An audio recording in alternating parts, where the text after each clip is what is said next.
మీకు నోటీసులు వచ్చాయి మేడం అనసూయ దగ్గర నుంచి? దేనికి? ఎండా లేదు వాన లేదు, ఎప్పుడు చూడు నా పంచలో రామాయణమేనా?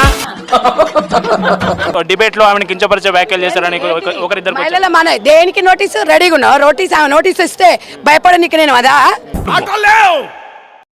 మాట్లాడుకోవటాలు లేవు అంటే నేను ఆస్తుల గురించి కొచ్చుకున్నానా, లేకపోతే ఆమె అది చేసిన? ఆమె స్వేచ్ఛ, ఆమె ఇప్పుకొని తిరుగుతుంది. ముప్పావు గజం గుడ్డ నీ మొలక చుట్టుకొని ముప్పావు ప్రపంచాన్ని నీ చుట్టూ తిప్పుకుంటున్నావు కదా నాట్యమయూరి. సగం సగం చూపించింది. నా స్వేచ్ఛ నేను నా భావం చెప్పమంటే చెప్పిన, దానికి నోటీసులు ఎందుకు? ఇక్కడ సంధ్యారెడ్డి నోటీసుల గిరిజలకు భయపడదు. 99% ఇక్కడ మగవాళ్ళు కానీ ఆడవాళ్ళు కానీ సాంప్రదాయాలకు మనకు వాళ్ళు మద్దతు ఇచ్చినప్పుడు ఆమె ఏదో ఇవ్వంగానే భయపడనికాడు అంత పిచ్చోళ్ళు రీడా. అవును సాబ్. ఓ 10 పెట్టుకోవటానికి 10 ఎందుకు సాబ్? పెట్టుకోవటానికి కాదు, కొట్టుకోవటానికి. మహిళల వస్త్రధారణ గురించి ఆమె ఎంత క్లియర్ గా చెప్పిందో నా భావం నేను చెప్పిన, దాంట్లో నోటీస్ ఏముందాడా? ఓ నేను నిరపరాధిని ప్రూవ్ చేసుకోవడానికి అన్ని దారులు మూసుకుపోయాయి అన్నమాట. వాళ్ళ ఫ్యాన్స్ అంతా హర్ట్ అవుతున్నారు. ఎవడమ్మా ఫ్యాన్స్? రమ్మని ఒక్కడు రాడు ఫ్యాన్స్. మరి అంతకంటే ఎక్కువ ఒక్క మాట కూడా మాట్లాడకు. ఒక అచ్చమైన ఆమె ఎంబడున్న ఒక ఆడవాళ్ళని తీసుకురమ్మని 5 మందిని. ₹1 కోటి ఇచ్చినా కూడా కొన్ని పనులు చేయను. వాటిలో మొదటి పని ఇదే. మరి ఎందుకో రాదు పంజగుట్ట సెంటర్కి రమ్మన్నా, మరి ఎందుకు వస్తలేదు? నేను వస్తా, మరి నేను 1000 మందిని తీసుకోది. ఆమెది ఇలాంటి స్కీములు పెట్టకండి రా, సుఖంగా బతకనివ్వండి రా. పంజగుట్ట సెంటర్కి రమ్మంటారు. ఒక ఫ్యాన్ అంటే ఈమెకే దిక్కులేదు అంటే ఇంకో ఫ్యాన్ సంఘం ఉంది. ఇంతటి మర్యాదస్తుని పట్టుకుని ఎంగులాకులు ఎత్తే ముష్టోడు అన్నాడు రా. మహిళల వస్త్రధారణకు సంబంధించి ఒక కామెంట్ చేయండి మీరు. పిల్లల వస్త్రధారణలో నుంచే స్టార్ట్ అవుతుంది.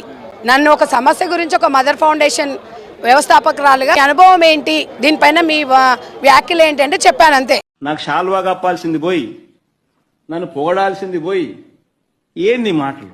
ఎందుకంటే ఫస్ట్ మన వస్త్రధారణను బట్టే రెస్పెక్ట్ ఉంటుంది.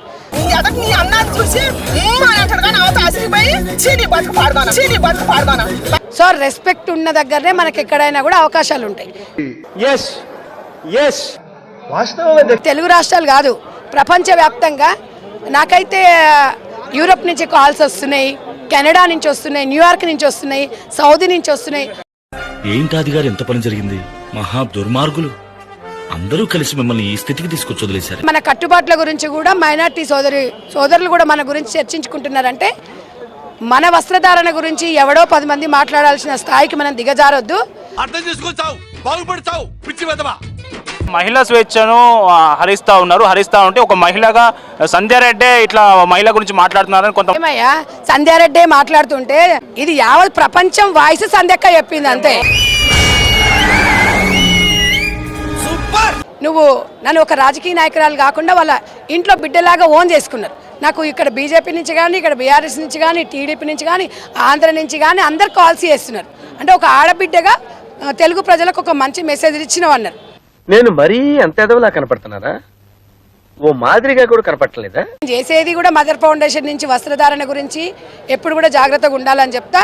కాకపోతే అట్ ద సేమ్ టైం మగవాడితో సమానంగా ఆర్థికంగా ఎదగమని అయితే చెప్తా. దుస్తులు మేము వేసుకోకూడదు అంటూ చెప్తాను. అరే వాళ్ళకి నచ్చింది వేసుకోమంటున్నా, నాకు నచ్చింది కాదు. నాకు నచ్చింది చీర, నేను నా చీరనే కట్టుకోమని చెప్తలేను.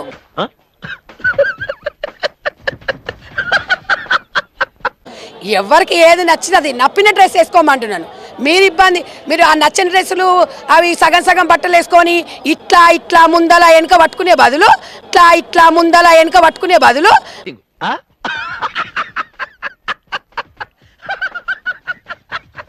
మంచిగా నిమ్మలంగా ఉన్న డ్రెస్ వేసుకోమంటున్నాను. చీర కట్టుకొని పోనండి, స్విమ్మింగ్ పూల్ పోతామయ్యా. చీరలతో ఎట్లా చేస్తారు? మేము కూడా ఒప్పుకో. మీరు ఏమన్నా చావండి, కానీ ఇన్స్టాగ్రామ్లలో పబ్లిక్ లో పెట్టకండి. పబ్లిక్ లో పెడితే గిట్నే ఉంటుంది నా రియాక్ట్. ఇంకెంత క్లియర్ గా చెప్పిన తర్వాత ఎంగిలి కాంచాల దగ్గర కుక్కలా ఇక్కడ ఎందుకు మనం చూడటం కాదండి, మీరు చెయ్యాలంతే.